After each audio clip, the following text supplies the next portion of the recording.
Ready? Yes. All right. Hi everybody, it's Azure Bateman and I'm here with Hassan Mayfield and Cadeem Gibbs of the Roundtable Project. How you fellas doing? Doing wonderful. Well, I'm hot. And it's Tennessee, son. Just the preference, we're out here at Proctor Institute in Clinton, Tennessee for a week of like dynamic workshops and just renewal. So that's why we're so hot right now. But so how did can y'all share a little bit of your stories if you want to? I grew up in Harlem, New York. I got two sisters and 3 brothers. Born to an immigrant dad and Southern mom. Throughout the course of my life, I experienced a lot of different adversity and trauma, like poverty, homelessness, violence, domestic violence, gang violence, street violence, incarceration, child welfare, all these different systems and adversity. And as a result of that, I was incarcerated a lot as a young person. And during my incarceration is when I started to learn about knowledge of self and who I was and what my purpose on this earth was. And then I started to make decisions that I wanted to be a part of the solution to these things in the community that we've been facing. So that's what I decided to do. Okay. For myself, I also grew up in a similar manner. Started off in a criminal lifestyle real early as a really young kid, and based on that, due to my environment, my circumstances, it shaped me to start looking at things from that perspective. As a young guy, I was really smart, really precocious, and one of the guys who used to have everyone follow around. That led me into organizing my friends to conduct criminal activities. You know, unfortunately, this was the reality of the environment that I lived in. And that was something that was actually, it was encouraged by a lot of the older guys. But on the other hand, the guys who were more responsible, they discouraged that. They didn't condone it, and they can only do what their best to try to keep me from committing crime. However, I was already on that trajectory, and unfortunately, due to my criminal lifestyle, I wound up going to prison at a very young age. You know, I wound up going to prison at the age of 17, and I eventually did a sentence of 21 years. While incarcerated, I began to kind of politicize myself, and I became more militant in my way of thinking and not just looking at things from a thug perspective. And so that radicalized me by being exposed to a lot of literature that I was coming across. And because of that, I began to reach out to younger guys who was coming in prison behind me in an attempt to do my best to make sure they was able to receive some of the same exposure from the literature that I had received and change their lives around as well. You know, Cadeem was one of the guys who came through the system and became one of the people that I would mentor. And we spent countless hours going over some ideas and some plans on what we can do in order to change the dynamic of young guys either coming to prison or before they even got the chance to come to prison. How could we try to end that same dynamic of following that path? And so with a lot of the discussions that we had, we thought of creating a platform. And the platform that we created, you know, it led to us developing what we have before us, which is the Roundtable Project. And so now that I'm out here, this is what we're doing, and we're giving all that we can in order to do what we can for the community and those disadvantaged populations that we serve in now. So how long has the Roundtable Project been on market? So we incorporated as a limited liability company this past January. Congrats. Yeah, so Thank you. Yeah, and I actually quit my job in January. like cold turkey, walked out and decided that this is what I was going to be doing. So we did the incorporation, developed our website, got our campaign together, did all those things, and here we are. It's been, we're still in the early stages, but to this point, it's been moving and gaining traction. We've been gaining support on the ground, so I'm happy about that. So, is there a favorite part of the work that you have? I know for me, my favorite part of the work is like being able to like share stories like this. So is there a favorite part of the work?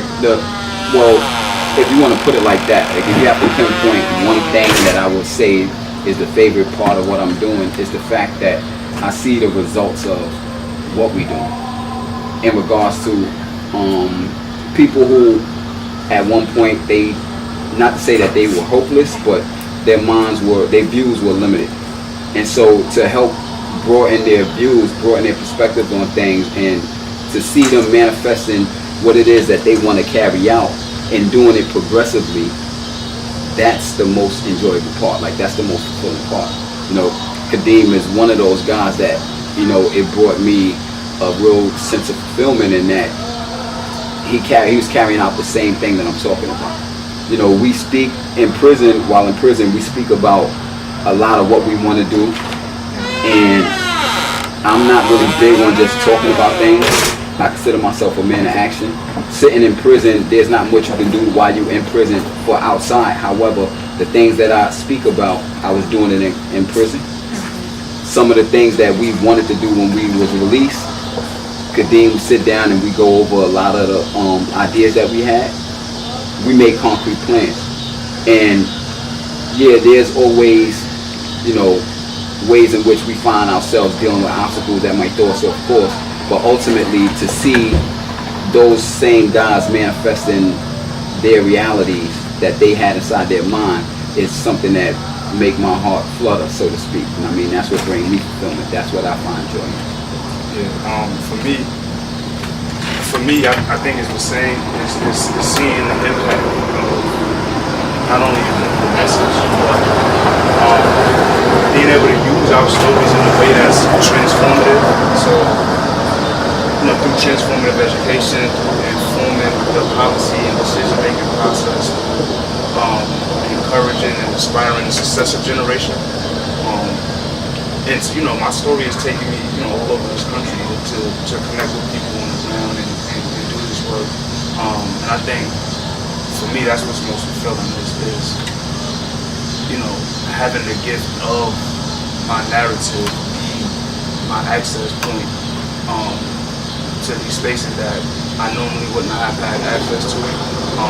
Another part of the work that's fulfilling to me is I think that Hassan and I, obviously we're executives, we own a company, but we defy the stereotype of what being a black male in the hood is, or we get stereotyped as thug, criminal, all these different things, which is, I guess, the image that him and I have. But us walking the walk that we walk, doing the work that we do, allows us to kind of make people look at that image and have to have a different perception of it. So I also enjoy that aspect.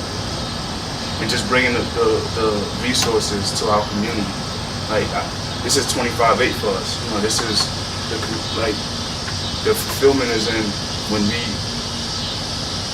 are able to bring the resources to our community. So y'all have on some very dope shirts, right?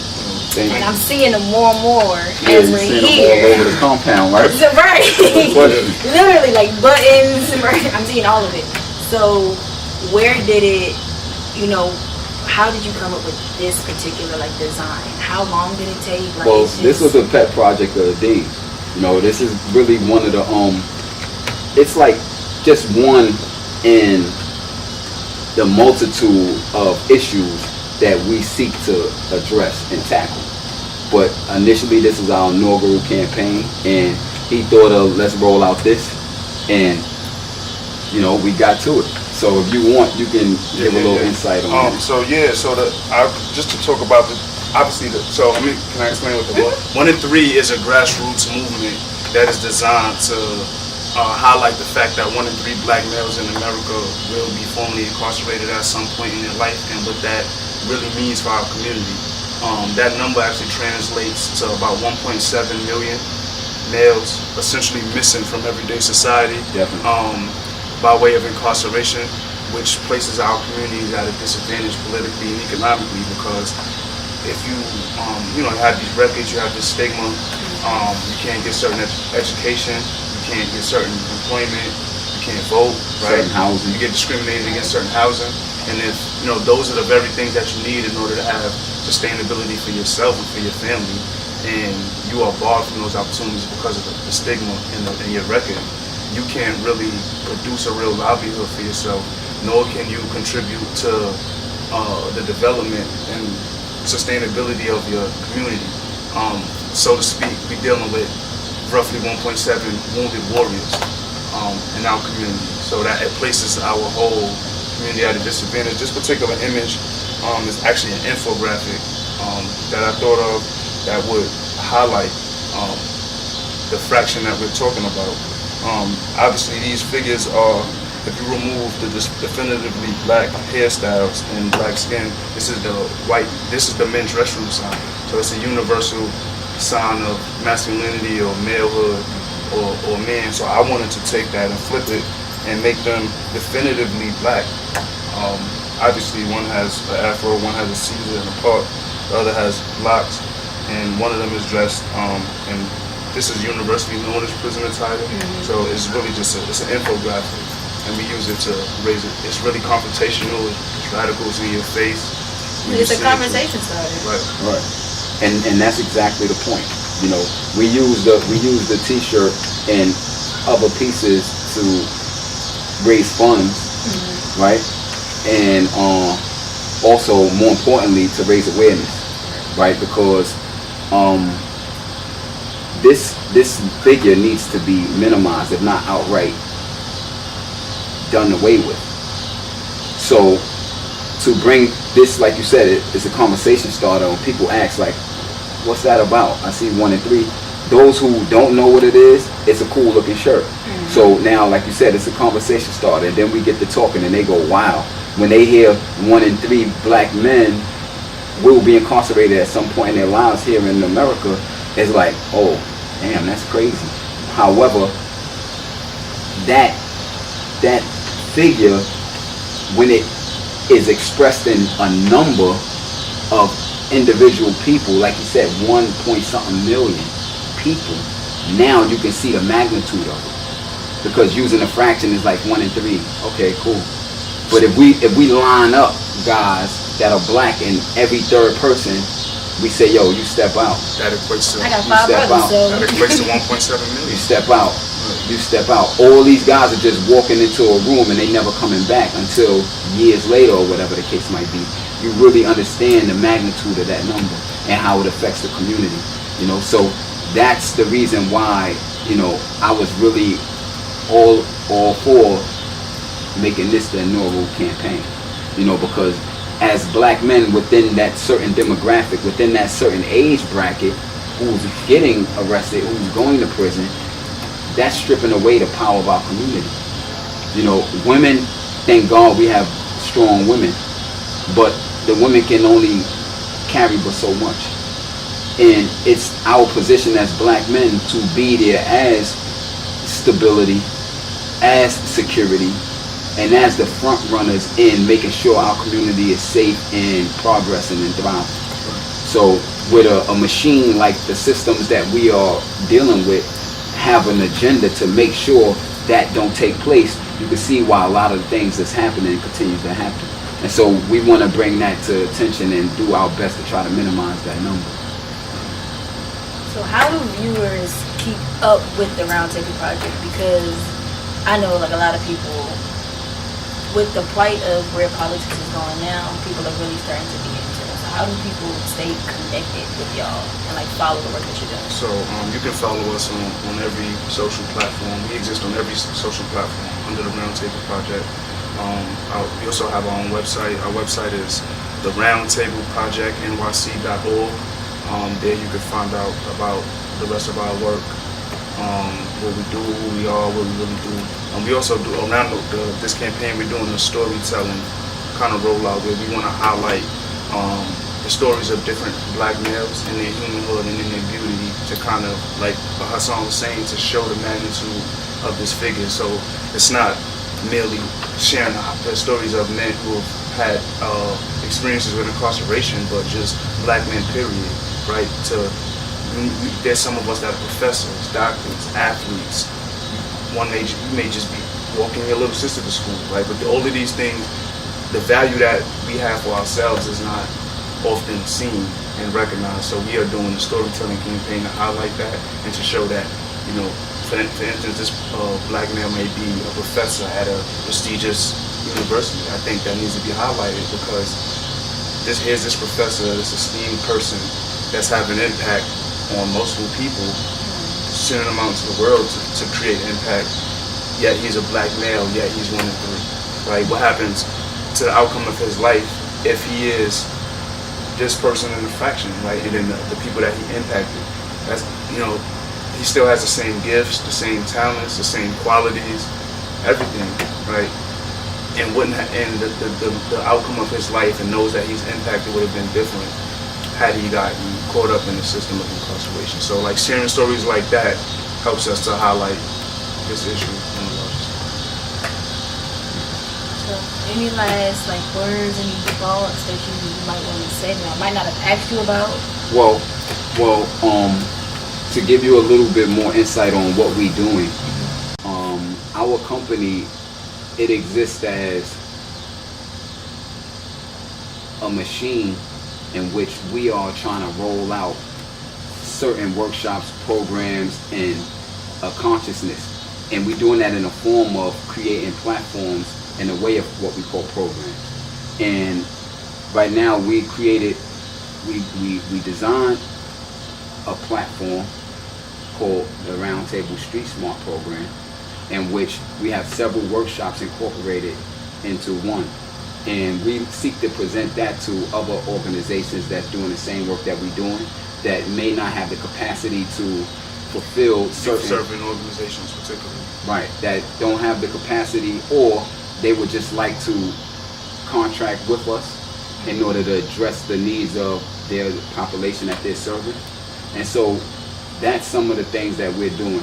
We also do our best to network and collaborate with other people who are either conducting business, legitimate business, in a way in which, I say legitimate meaning those who are actually doing their best to create sustainable companies that can also hire other people to, further the economic development in our communities. So we looking to work with those type of people to maybe bring together joint ventures in order to start new companies, start new businesses, which is like some of the basis of what our company is about. It really has a strong economic platform that we trying to present, and we really want to promote, because at the end of the day, developing yourself within your own personal growth and your community growth, we have to have that economic component in order to make sure our communities are self-sufficient and self-sustaining. And so that's what the Roundtable Project is, partly about, is bringing forth economic development. So, in the way of creating businesses.